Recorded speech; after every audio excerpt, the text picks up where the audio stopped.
Friends, మీకు అర్థమై ఉంటుంది, ఈరోజు ఒక ఇంట్రెస్ట్ కథనం రన్ చేస్తున్నాం. కుక్క కావాలి. మనము ఈ మధ్య కుక్కల దాడులు, చిన్నపిల్లలపైన కుక్కల దాడులు చూస్తున్నాము. కుక్కల విషయం మాట్లాడుకుంటున్నాము. నిన్ననే గిరీష్ భాయ్ కుక్కలు, ఎందుకంటే హైదరాబాద్లో కుక్కలు, దోమలు, వరదలు, మురుగునీరు, వీటి మీద స్పందించాలని చెప్తే ఈరోజు పేపర్లో కూడా వచ్చింది. మన మేయర్ స్పందించడం జరిగింది. అది చిత్రగుప్తి యొక్క నైతిక విజయం. ఈరోజు చిత్రగుప్తి ఏదైతే మాట్లాడుతుందో రేపు పేపర్లో కావచ్చు, వేరే యూట్యూబ్ ఛానల్లో కావచ్చు, లేకపోతే ప్రభుత్వ చర్య మనం చూస్తూ ఉంటాం. సో ఈ కుక్క గురించి నాకు కొన్ని ఆసక్తికరమైనటువంటి విషయాలు నాకు అనిపించినాయి. నాకు చిన్నగా రీసెర్చ్ చేసిన నేను కుక్క మీద. అసలు ఈ కుక్క ఎందుకు అంటే మనుషుల మీద దాడి చేస్తుంది, దీని వెనుకున్నటువంటి కథ ఏంది, కమామిషి ఏంటి, అసలు ఎందుకు ఇట్లా అవుతున్నాయి అనుకుంటే మనము ఊర్లలోకి వెళ్దాం. ఊర్లలో ఒకప్పుడు మనకి సపోజ్ మన వాడ ఉంటుంది, మన వాడలో కుక్కలు ఉండేవి. ఆ కుక్కలు ఇప్పుడు మా ఇంట్లో కుక్క ఉండేది, నేను పెంచుకునేది, నాతో అన్ని రకాలుగా ఆడుకునేది, నాకు బాయికాడికి వచ్చేది, చెర్లకు వచ్చేది, దాని మీద ఎక్కి ఆడుకునేది, అన్ని రకాలుగా స్నేహంగా ఉండేది. కుక్క అంటే విశ్వాసం ఎక్కువ అంటారు కదా. కుక్క మనకి పురాణ కాలంలోంచి కుక్క ఉంది. ఎందుకు అంటే మనము మహాభారతంలో ధర్మరాజు వెంట కుక్క స్వర్గం వరకు వచ్చింది అని విన్నాం మనం. కుక్క మీద ఎన్నో సామెతలు ఉన్నాయి, దోమ మీద సామెతలు లేవు. అందుకనే మనకి వేమన కూడా చెప్పిండు, శునకమును సింహాసనం అనేది ఉంది కదా, దాని బుద్ధి మారదని చెప్పేసి కుక్కని సింహాసనం ఎక్కిస్తే మళ్ళా చెత్త కుప్ప చేరుతుందని చెప్పేసి మన వేమన కూడా చెప్పిండు. అంటే మన కుక్క పురాణాల్లోంచి ఉన్నది. కుక్క ఫస్ట్ డొమెస్టికేటెడ్ ఎనిమల్. కుక్క అంటే మొట్టమొదట మనిషికి దగ్గరైనటువంటి మచ్చిక చేసుకున్నటువంటి ఏదైతే జంతువు ఉందో అది కుక్క. 30,000 సంవత్సరాల ముందు నుంచే మనిషి నియాండర్తల్ ఏదైతే మన జాతి ఉందో మొట్టమొదటగా ఈ కుక్క అనేది ఇంతకుముందు తోడేళ్ళు జాతి. ఈ తోడేలు జాతి అంట. ఈ తోడేలు జాతి ఏమైందంటే కొన్ని తోడేళ్ళు, మగ తోడేళ్ళన్నీ వేటాడి ఒక మాంసాన్ని తింటుంటే ఒక ఆడకుక్క దాని దగ్గర రానియలేదు. ఆడకుక్కను వాటిని దగ్గర రానియలేదు. చివరికి మనుషుల దగ్గరికి పోయి ఇది ఉండి వాళ్ళు ఒక చిన్న బొక్కలు అవి వేస్తే తినడం స్టార్ట్ చేసి మెల్లమెల్లగా ఆ తోడేలు వాళ్ళకి దగ్గర అయిపోయింది. ఆ దగ్గర అయిపోయిన తర్వాత ఆ మనుషులకి ఆ తోడేలు ఎక్కడన్నా ఒక పులి వస్తేనో లేకపోతే ఏదైనా అటాక్ చేసే జంతువు వస్తే సిగ్నల్స్ ఇవ్వడం స్టార్ట్ అయింది. అట్లా దగ్గరయ్యి ఆ తోడేలకు పుట్టినటువంటి పిల్లలు వాళ్ళందరూ సాదుకుంటే అవి కుక్కలుగా మారిపోయినాయి. ఇది నేను చూసినటువంటి చరిత్ర. అయితే విషయానికి వెళ్తే ఊర్లలో మన వాడలో కుక్కలు ఉండేటి. ప్రతి వాడకి ఎవరైనా కొత్త వాళ్ళు వస్తే మొరిగేటి. మరి ఊర్లలో చిన్నపిల్లల్ని ఆ రోజు కరవలేవే. చిన్నపిల్లల్ని ఈ విధంగా మనం ఏదైతే ఇప్పుడు మనము కొన్ని యూట్యూబ్లలో చూస్తున్నాము, లేకపోతే ఈరోజు చూస్తున్నట్టు ఏ రోజు జరగలేదు. చిన్నపిల్లల్ని ఎత్తుకపోవడము ఎందుకు జరుగుతున్నాయని నేను అన్వేషిస్తే నాకేమనిపించింది అంటే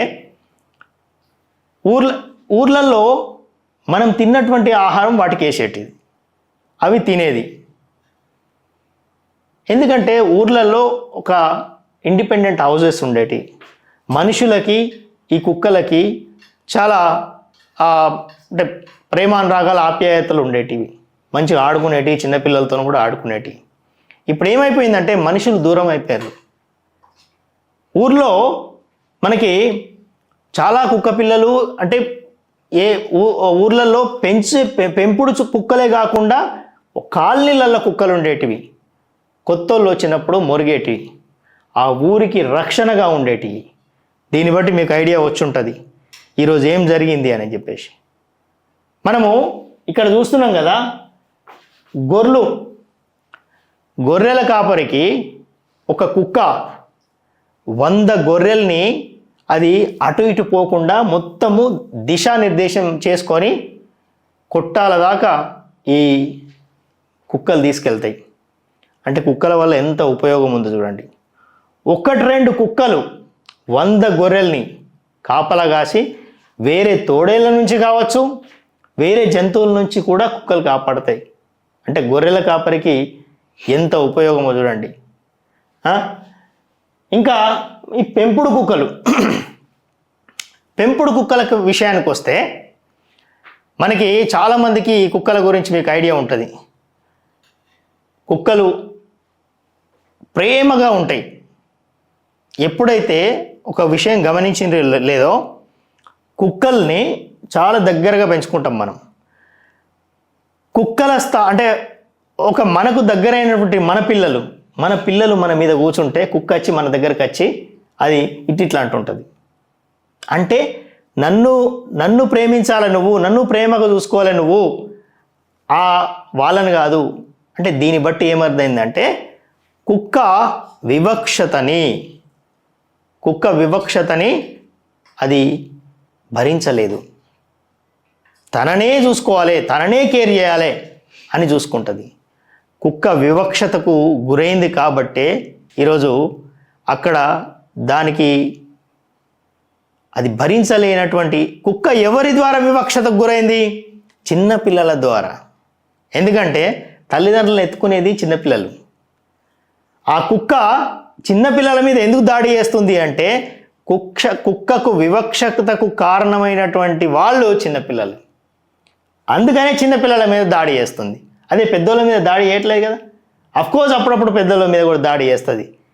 ఎందుకు అంటే ఇంకొకటి, ఇక్కడ సిటీలో అర్బన్లో ఇంతకుముందు పల్లెటూర్లలో ఇండిపెండెంట్ హౌసెస్ ఉండేవి కదా, వాటికి మనుషులకి దగ్గర సంబంధాలు ఉండేవి. ఇప్పుడు అపార్ట్మెంట్స్ అండ్ గేటెడ్ కమ్యూనిటీస్, కుక్కలకి మనుషులకి సంబంధాలు తెగిపోయినాయి. అవి ఎవరితో సాన్నిహిత్యంగా ఉండాలనో తెలియక అవి గుంపులుగా తయారైపోయి అవి ఆ వివక్షతని, ఆ నిరసనని తెలియజేయడమే ఈ కుక్కల దాడి అని నేనంట. నేను చేసినటువంటి చిన్న రీసెర్చ్లో నాకు అది అంటే దీన్ని బట్టి ఏంటి, కుక్కలకు దేవుడు కూడా గుడి కూడా కట్టించారు కర్ణాటకలో. కుక్కను మనము మల్లన్న దేవుడు అంటాం. మళ్ళీ కుక్కల్ని జాగిలాలుగా వాడతారు. పోలీస్ ఎక్కడైనా మర్డర్ జరిగినా లేకపోతే ఏదైనా ఒక క్రైమ్ జరిగినా అక్కడ కుక్కలకి స్మెల్ ద్వారా వాసన చూసి పసిగట్టి ఆ క్రిమినల్ని, ఆ జరిగినటువంటి సంఘటనని మనకు పట్టించేటువంటి, దొంగతనం జరిగినా మర్డర్ జరిగినా ఆ వ్యక్తిని పట్టించేటువంటి గుణము ఒక కుక్కకు ఉంది. కుక్కకు అధిక శబ్దాలని వినగలిగేటువంటి, అధిక నైపుణ్యాలు, ఫ్రీక్వెన్సీని వినగలిగేటువంటి సామర్థ్యం కుక్కకు ఉంటుంది. కుక్క ద్వారా ఎన్నో లాభాలు ఉన్నాయి పంటలలో. ఎందుకంటే ఇప్పుడు ఇవి కొండముచ్చులు, కోతులు కొండముచ్చులు అంటాం కదా, కొండముచ్చులు పంటల్ని నాశనం చేస్తుంటే కుక్కలే కాపాడతాయి.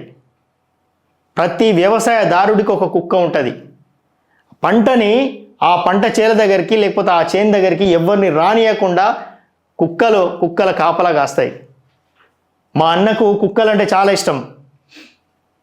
మా అన్న ఎక్కడైనా ఏమన్నా దెబ్బ తలిగో లేకపోతే బయట కుక్కలు, ఆయన లక్షలు పెట్టి కొనడు కుక్కలు.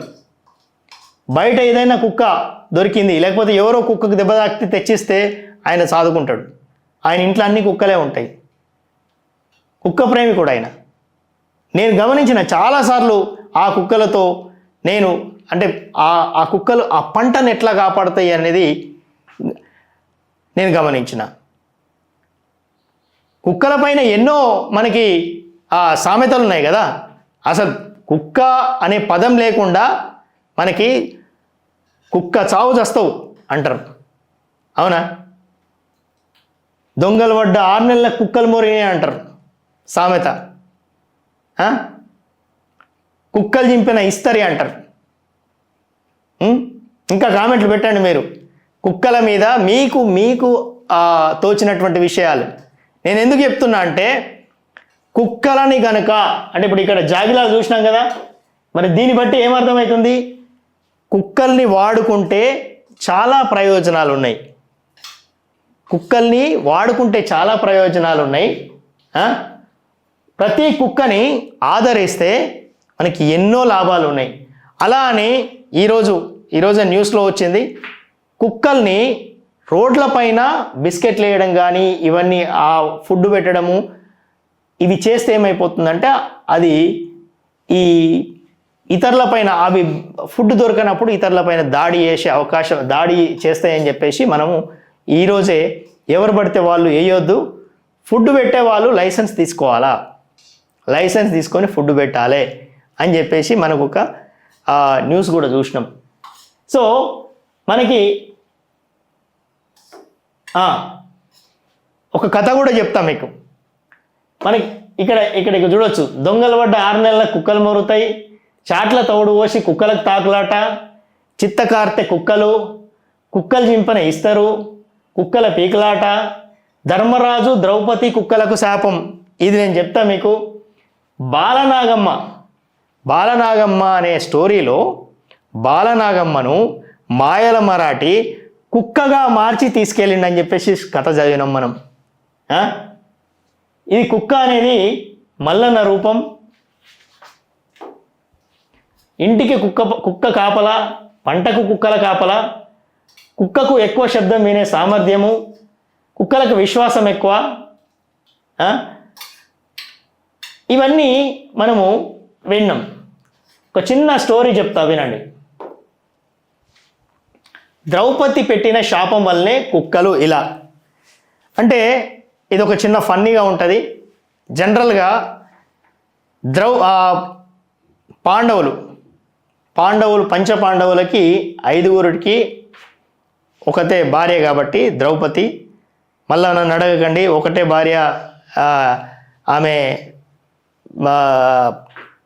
ఎలా అని, ఓకేనా? దానికి కూడా స్టోరీ ఉంది. ఆమె పతివ్రత అని అంటారు, దానికి కూడా ఒక స్టోరీ ఉంది. ఎందుకంటే మనకి ఇంద్రుడు ఈ 5గురుగా ఆయనకు ఇంద్రుడికి ఒక శాపం ఉంది. ఆ ఇంద్రుడు 5గురుగా అవతారం ఎత్తుతాడు. ఆ ఇంద్రుడి భార్యనే ద్రౌపది కాబట్టి ఆమెను కూడా పతివ్రతగా కొలవడం జరుగుతుంది. సో కాబట్టి ఈ స్టోరీకి వెళ్తే ఏమవుతుందంటే ఫస్ట్ ధర్మరాజు చెప్పులు ఇడిచి లోపలికి వెళ్తారనమాట.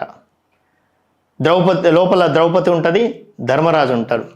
అప్పుడు సిగ్నల్ ఏంటంటే బయట చెప్పులు ఉంటే లోపలికి వేరే వాళ్ళు రావద్దు. అప్పుడు ఉన్నటువంటి సిగ్నల్. లోపల ధర్మరాజు ద్రౌపది ఉన్నారు. అయితే సడన్గా అర్జునుడు లేదా ఇంకెవరో వచ్చేసరికి అప్పుడు ఈ ద్రౌపది ఏం అర్జున నీకు అక్కడ చెప్పులు లేవా? ఆ చెప్పులు ఉండగా కూడా నువ్వు లోపలికి వచ్చినావు. ఎందుకంటే గుమ్మం దగ్గర చెప్పులు ధర్మరాజు చెప్పులు ఉన్నాయి కాబట్టి రావద్దని చెప్పేసి ఈ ద్రౌపది అనుకుంటుంది. కానీ అక్కడ జరిగినటువంటి విషయం ఏంటంటే ఒక కుక్క వచ్చి ఆ చెప్పులు ఎత్తుకపోతుంది. ఆ చెప్పులు ఎత్తుకపోయినందుకు అప్పుడు అవి లేవు కాబట్టి ఆయన అర్జునుడు లోపలికి వస్తారు. అప్పుడు ఈ ద్రౌపది కోపంగా ఏమైందో బయటకు వచ్చి చూసరికి ఒక కుక్క చెప్పు ఆడ కరుచుకుంటూ ఉంటుంది అనమాట. అప్పుడు ద్రౌపది శాపం పెడుతుంది, నీకు నువ్వు బహిరంగంగా సంసారం చేసుకుంటావు అని చెప్పేసి కుక్కల పీకులాట అంటాం కదా. కాబట్టి ఈ ద్రౌపది శాపమే మనం ఈరోజు బయట చూస్తాం. ఆ కుక్కకి ద్రౌపది శాపం పెడుతుంది అనమాట. సో ఇది దీని వెనుకున్నటువంటి కథ. అయితే నేను ఈ కుక్కల విషయంలో గవర్నమెంట్కు నేనేం సజెస్ట్ చేస్తున్నా అంటే దాదాపు భారతదేశంలో 6 కోట్ల కుక్కలు ఉన్నాయని చెప్పేసి ఒక అంచనా. భారతదేశంలో 6 కోట్ల కుక్కలు ఉన్నాయి. 6 కోట్ల కుక్కలను కనుక సరిగ్గా ట్రైనింగ్ ఇచ్చుకొని వాడుకుంటే చాలా పనులు జరుగుతాయి. ఒక డిపార్ట్మెంట్ ఎస్టాబ్లిష్ చేసి కుక్కలకు ట్రైనింగ్ ఇస్తే కుక్కలు వస్తువులు తెస్తాయి, కుక్కలు గొర్రెల కాపర్లు కాస్తాయి, కుక్కలు అన్ని రకాలుగా ఉపయోగపడతాయి. నాకంటే ఎక్కువ మీ ఇళ్ళల్లో కుక్కలు పెంచుకునే కుక్కలున్నాయి. అవి ఏమేం చేస్తాయో మీకు అందరికీ తెలుసు. చిత్రగుప్త్ తరపున ఒక ప్రతిపాదన ఏంటంటే, చిత్రగుప్త్ తరపున గవర్నమెంట్కి మీరందరూ మెసేజ్లు పెట్టండి. కుక్కలని తీసుకుపోయి పాడేసుడు కాదు, తీసుకుపోయి వాటిని చంపేయడం కాదు, లేకపోతే వాటిని ఏదో చేయడం కాదు. కుక్కలకి సరైనటువంటి ట్రైనింగ్ ఇస్తే మనుషుల కంటే అద్భుతంగా పనిచేస్తాయి, ఒక సెక్యూరిటీగా ఉంటాయి. ఒక పోలీస్ వ్యవస్థ ఏ విధంగా పనిచేస్తుందో కుక్కలు విశ్వాసంగా ఆ విధంగా పనిచేస్తాయి. పోలీస్ వ్యవస్థలో కుక్కల యొక్క ప్రాధాన్యత చాలా ఉంది. అంటే పోలీస్ వ్యవస్థకి కుక్కలు చాలా ఉపయోగపడతాయి. కాబట్టి చాలా డిపార్ట్మెంట్లలో కుక్కని వాడుకోమని చెప్పేసి నేను సవినయంగా మనవి చేసుకుంటున్నా. ఇది కొద్దిగా జోక్గానే అనిపిస్తుంది, కానీ సీరియస్గా మనకి ఈరోజు మనతో ఉన్నటువంటి జంతువులలో ఎక్కువగా ఉపయోగపడేది కుక్కనే. ఇతర జంతువులతో పోల్చుకుంటే ఎక్కువగా ఉపయోగపడేది కుక్క. స్మార్ట్, ఎందుకంటే దానికి వాసనని పసిగట్టేటువంటి లక్షణం ఉంటుంది. అరే కుక్కతో ఒక వంకర అంటారు కదా, కుక్క మురిసినట్టు మురుస్తూ అంటారు. ఏదైనా చిన్నగా వేస్తేనే అది కుక్క మురుస్తుంది బాగా. అట్లాంటి కుక్కలని ప్రభుత్వం ఒక పాజిటివ్ కోణంలో ఆలోచించాలని నేను చెప్తున్నా. ఎందుకంటే కుక్కలు ఎప్పుడైతే మనిషి జీవితంలోకి వచ్చినాయో మనకు ఉపయోగపడే విధంగానే ఉన్నాయి. కాబట్టి ఫ్రెండ్స్, మీరందరూ కూడా మీకేమైనా ఆలోచనలు ఉంటే మెసేజ్ పెట్టండి. ఇది ఫన్నీగా అనిపించినా కూడా కానీ చాలా ఉపయోగపడుతుంది. మన ఇంట్లో కుక్క ఉంటే మనకి కోతులు రావు, భయపడతాయి. మనుషులు కూడా ఎవరైనా పరిచయం లేని వ్యక్తులు వస్తే అది మొరుగుతుంది. ఎన్నో ఉపయోగాలు ఉన్నాయి, మీకు అందరికి తెలుసు కదా. కాబట్టి మెసేజ్ పెట్టండి. అండ్ గవర్నమెంట్కి అంటే ప్రభుత్వానికి మీరు ట్యాగ్ చేసి పెట్టండి. కుక్కల యొక్క ఉపయోగాలు మీకు తోచింది ఏమైనా ఉంటే రాయండి. గవర్నమెంట్ ఉపయోగించుకునేటట్టు దీన్ని మలుద్దాం.